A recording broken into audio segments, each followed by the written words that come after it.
ఆడేమో నన్ను దేశద్రోహం చెప్పి నన్ను చంపే ప్రయత్నాలు చేస్తే కొంతమంది నేను మందకృష్ణ మాదిగా వైఎస్ఆర్సీపీ కోవట్లలాగా ఉన్నామంట. ఎందుకంటే ఇటువంటి సంఘటనల వలన చంద్రబాబు నాయుడు గారికి చెడ్డ పేరు తీసుకొస్తానంటే నేను కాదులేండి మాట్లాడేస్తే వాళ్ళ కులాన్ని చూసి వాళ్ళ మతాన్ని చూసి హీ అని చెప్పి గజగజ ఉనిగిపోయి మనం నోరు మూసు కూర్చోవాలా? అవును, బాధ అనిపిస్తుంది. ఏంట్రా ఎలా మాట్లాడతారు? కాదులేండి, సరే ప్రజలకు తెలుసు, చంద్రబాబు గారికి తెలుసు నేనేంటో, మా సీఎంకు తెలుసు నేనేంటో ప్రజలకు తెలుసు. కాబట్టి ఆ పిచ్చి పిచ్చి మాటలు పట్టించుకునేవాడు ఎవడో లేడో, వాళ్ళేదో వ్యూస్ కోసం పడిపోయిన వ్యూస్ని కొంచెం పెంచుకోవడం కోసం ఏదో మాట్లాడుకున్నారని చెప్పి నేను వదిలేసా. కానీ ఇలాగా అంబేద్కర్ గారిని గౌరవించాలి, రాజ్యాంగాన్ని గౌరవించాలి. సరే మీరు రాజ్యాంగాన్ని గౌరవించలేదంటే ఒక మతంలో ఉంటే ఆ మతంలో ఉన్న ఎసెన్స్ని గౌరవించాలి. ఇవన్నీ మానేసి నేనేదో ఒక ప్రజాప్రతినిధిగా దేవాలయానికి మమ్మల్ని వెళ్తే కేసులు పెడుతున్నారంటే ఆలయ ప్రవేశం కల్పిస్తే ఎవరి మనోభావాలు నొప్పించకుండా ఈ రకంగా మాట్లాడుతున్నారు. ఇట్లా ఆ సాక్షి దినపత్రికలో అది ఉన్నదే అందుకు. సరే ఇది రామాయణంలో పిడకలవాడు అయినా సరే ఇప్పుడున్న పరిస్థితుల్లో చెప్పాల్సి వచ్చింది కాబట్టి చెప్పారు. ఉన్నదే ఆ పత్రిక వాళ్ళు ఉన్నదే అందుకు. సరే దాని గురించి ఎంత చెప్పుకున్నా తక్కువే, చెప్పుకోవడం కూడా వృధానే. ప్రజలు ఎప్పుడో దాన్ని అయిపోయింది ఇంకా. సో కాకపోతే ఫైనల్ గా మనల్ని మనం తక్కువ చేసుకున్నాం అంతే.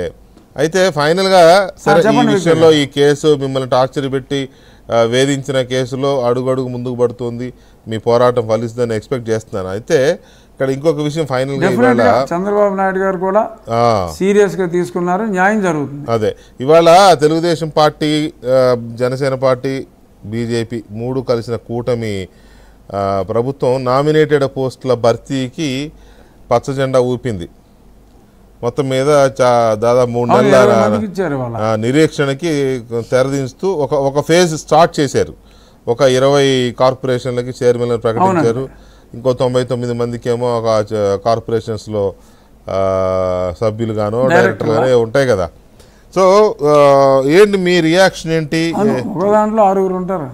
అదే మీ వెరీ హ్యాపీ. ఎందుకంటే నాకు ముఖ్యంగా నాకు చాలా హ్యాపీ ఏంటంటే మరి నా కోసం ఆ సీటు వదులుకున్న మా రామరాజుకి ఆంధ్రప్రదేశ్ ఇండస్ట్రియల్ ఇన్ఫ్రాస్ట్రక్చర్ కార్పొరేషను ఇవ్వటం జరిగింది.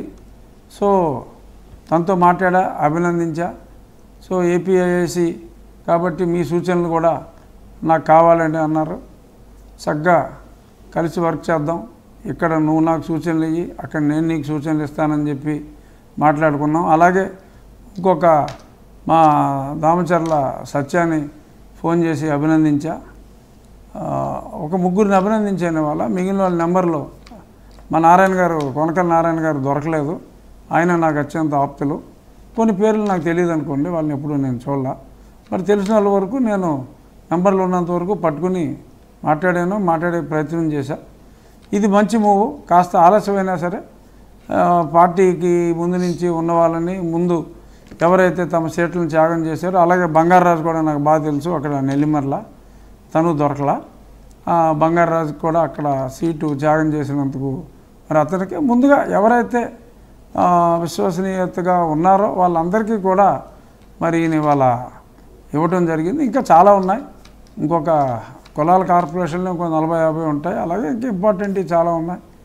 సో అందరికీ కూడా న్యాయం జరుగుతుందన్న ఒక భరోసా ఈరోజు ఆ ఎంపిక చేసిన కూర్పు ద్వారా అర్థమవుతుంది. సో తన రాజనీతిజ్ఞత, అలాగే కూటమి ధర్మం ప్రకారం జనసేనకు కూడా ఒక మంచి కార్పొరేషన్స్, ఏదో అలాటప్ప కార్పొరేషన్లు కాకుండా మరి సివిల్ సప్లైస్ కార్పొరేషన్, మంచి కార్పొరేషన్సే వారికి కూడా కేటాయించడం జరిగింది. అలాగే భారతీయ